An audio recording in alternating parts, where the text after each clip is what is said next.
asalaamaaleykum mbooloo mi tey li war la jotaay bi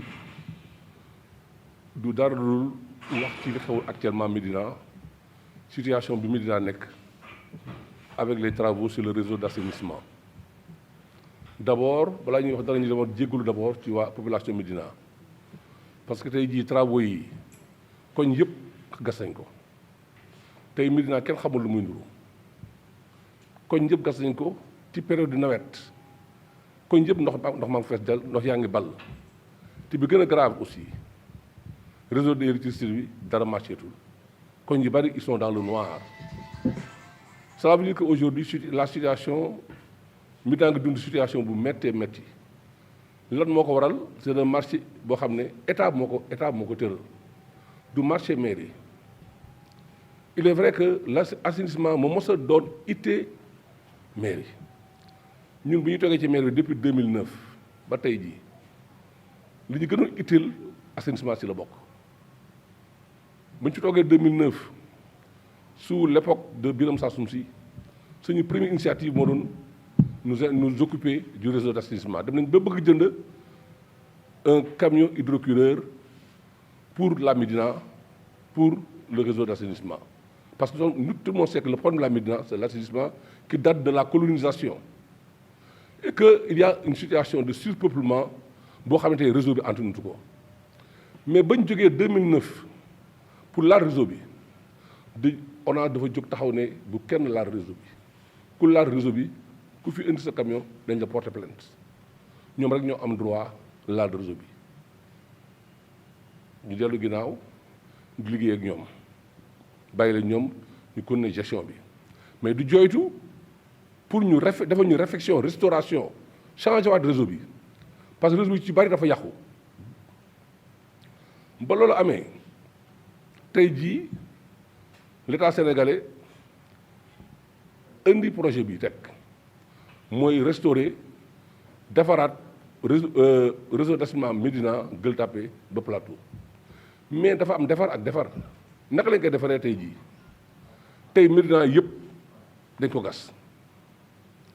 donc travail boo xam ne amul organisation amul programmation tey mag ñaa ngi daanu ci biir ndox mi ñu ñaa ngi dugg ci pax yi oto yi amatuñ fu ñu jaar courant bi amatul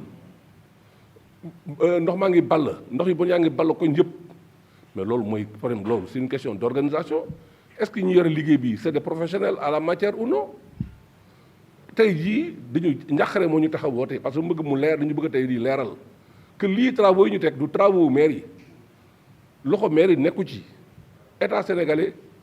moo wut un entrepreneur bu koy liggéey mais waa ji dama koy liggéeyee moo baaxul kooku nag il doit s'expliquer auprès de population on doit évaluer ce travail-là comment il se fait dañ ko war a xoolaat liggéey bi naka lañ koy defee parce que tey jii Médina yëpp sonn nañu boo jëlee rue 1 ba rue 31 koñ yëpp gas nañ ko tey ku dugg Médina bëgg circuler oto du am foo jaar te bu ñu fi ñëw tali yu baax lañu fi fekkoon bu leen fàtte ne tali Médina yi en 2009 bu fi Khalifa Sall nekkee maire sur la base d'un prêt on avait dañu defaraat tout le réseau de la Médina le réseau routier de la Médina à part ñaar ñetti koñ yëpp lañu defaraat koñ yëpp ñoo amoon tali bu leer nañ réseau électricité bu leer nañ loolu lañu fi fekk léegi nag lu ñu di ñaan mooy seen travaux yi ñu accéléré ko def ci li war def ko dans des normes aussi parce que tuyaux yi ma gis ñu dugal ci suuf diamètre bi ma gis dalul suñu xel est-ce que les mêmes problèmes ne vont pas se poser encore est-ce que même problème du ñu amaat est-ce que lan moo doon conséquences yi boo leen gisee tuyaux yi ay diamètre de 10 centimètres la alors que tuyaux yi war ci Médina du façon tuyaux yi donc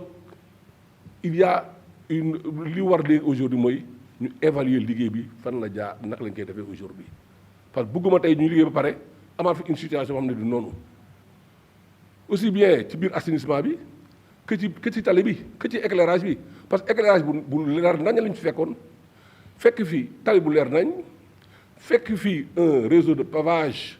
que la mairie a réalisé à coût de millions tout ce réseau-là a été complètement détruit tout ce réseau a été complètement détruit est-ce qu'ils nous garantissent qu'ils vont le refaire dañ ko defaat dama waree ñun loolu mooy suñu préoccupation ñun ak population Médina loolu mooy suñu préoccupation parce que ñun les questions environnementales suñu préoccupation la woon loolu moo taxawoon ñu jël suñu coono suñu période bu nekk ñuy xalaat ñi tali yi di éclairage bi donc vraiment j'en appelle aussi vraiment aux autorités pour que vraiment ñu xoolaat ce travail là parce que aujourd'hui les désagréments dafa bari les désagréments dafa bari à la Médina aujourd'hui problème boobu situation c'est une situation alarmante boo xam ne il faut ñu attirer ci l'attention de la population parce que la population peut ne pas comprendre croire que c'est la mairie qui a initié ces travaux la mairie n'y est encore pour rien du tout au contraire la mairie était dans dafa nekkoon ci logique rafetalaat di defar ay pavage gis ngeen pavage yi démarré waat actuellement rue 37 lépp yàq nañ ko lépp yàq nañ ko est-ce qu'ils nous garantissent qu'ils vont le refaire ah loolu ñun dañu ci taxaw parce que quand même moi je pense que un travail de restauration bu mel nii boo koy def da nga ko war a def en synergie avec la mairie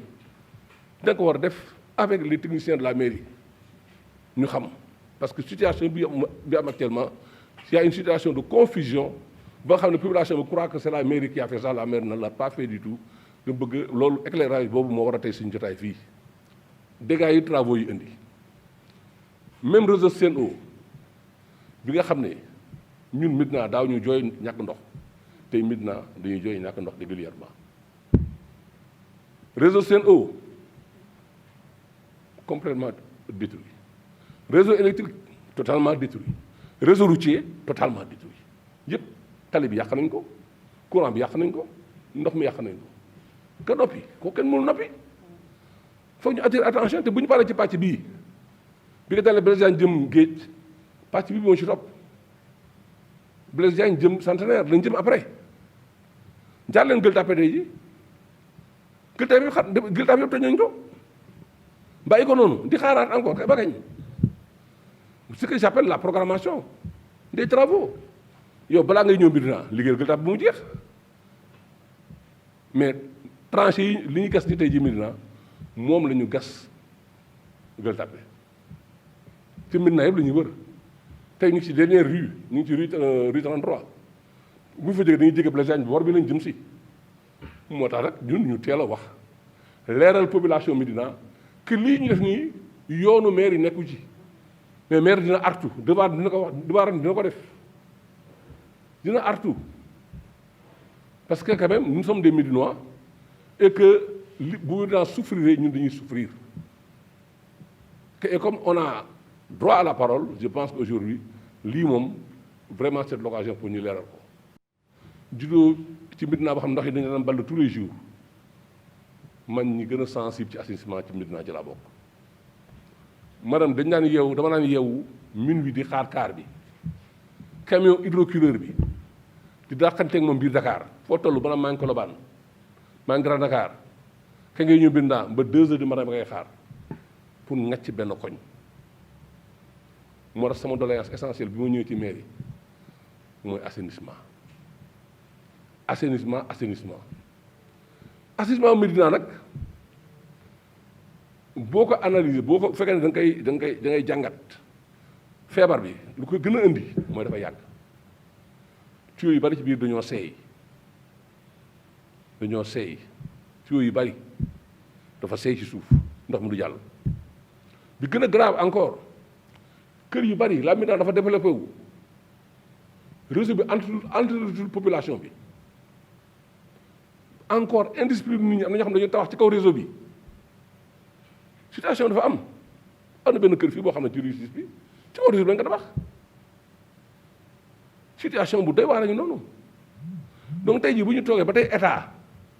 xam loolu jógal boppam tey jii comme état bi moo su fee def dara man je suis à mon 2e mandat d'affilée ban marché la fi état initié fi à la Médina ban état wala ban projet amul fi amul tom tey ñi war def assainissement mais ni nga ko assainissement oui dañ ko def waaye ak dañ koy defee ñun loolu moo ñu metti yëgoo ñi nga war a yëgal l'autorité locale boole woo ko ci ñu di toj ay koñ de manière désordonnée mu indi ay musiba yoo xam ne kenn xamul lan la ah là non wax jot na foog ñu wax je voulais même pas en parler parce que ça a été l'objet de débat lu gën a tere affaire boobu bëgguñu moo yoon sax wax parce que tey ki war a man je suis l'homme le mieux placé pour ñu wax terrain Jaraaf waxu terrain Jaraaf man maa ngi dëkk à 50 mètres du terrain de Jaraaf dafay école football def Jaraaf cadet junior école de football senior Cheikh Seck bi ñooy jeune junior teew nag As Diak def na fa lépp terrain école Médine G Jekko nekk dirigeant Jekko nekk président Jekko ku ma gën a xam école Médine ma koy jooytu chaque année 96 j'étais membre de la section de football du Jaraaf avec entraîneur Émile Clément Diouf j'étais membre de la section de football Jaraaf SA fi lu ma fekk quand on a voulu faire du Jaraaf un club professionnel lan la gars yi wax dañuy restaurer terrain bi mais en 96 la restauration a été mal faite dañu gas terrain bi def ci ay xeer def ci bâche gis ngeen may wax def ci bâche indi éclairage Jaraaf di entraîner matin et guddi loolu fi la ma fekk man j'étais membre de la section de football tout le monde applaudissait waaye quelque temps après napp bi génn ndox mi damatul saa yow footballee chaque nawet premier taw terrain fees del fii lañ leen ñëw poñemeer bi fii laa daan ñëw poñemeer parce que j'étais président de club c'est le président d'ASC je disais au maire le terrain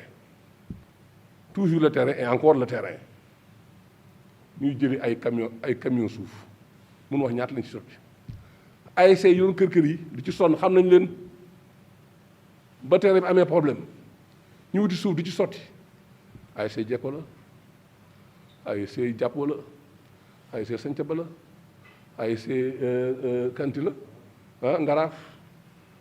ñun lañ ci doon dégg ñoo soo doon terrain bi tous les gens qui s'agitent aujourd'hui naan la ay collectif ils n'étaient pas là. Est-ce qu'on avait créé à l'époque un collectif pour la restauration du terrain dans les années 2000?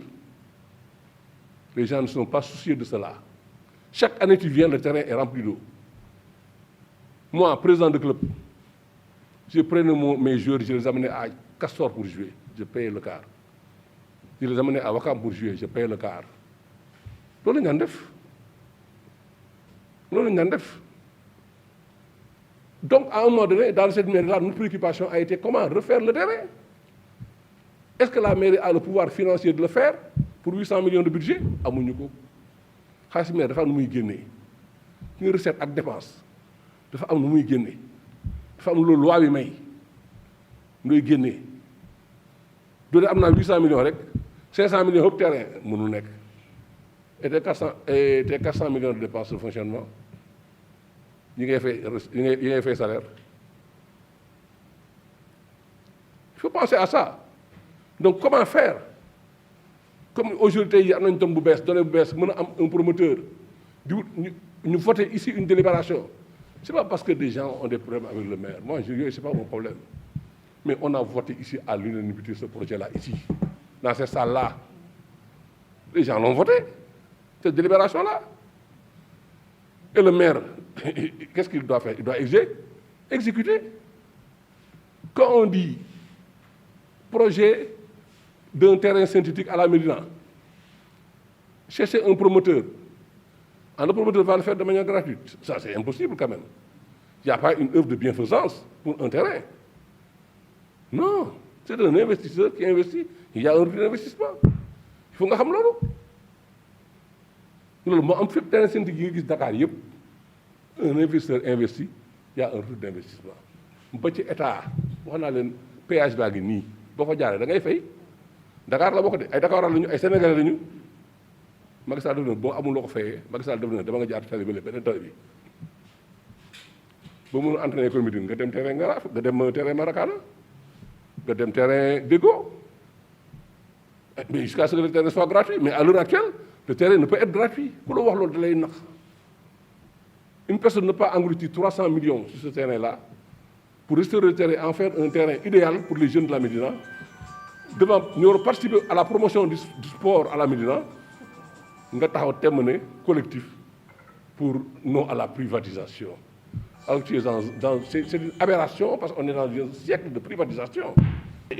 Quand on me dit collectif non à la privatisation, ça n'a pas de sens. À mon sens, si nous avons privatisé, une personne ne peut pas investir 300 millions,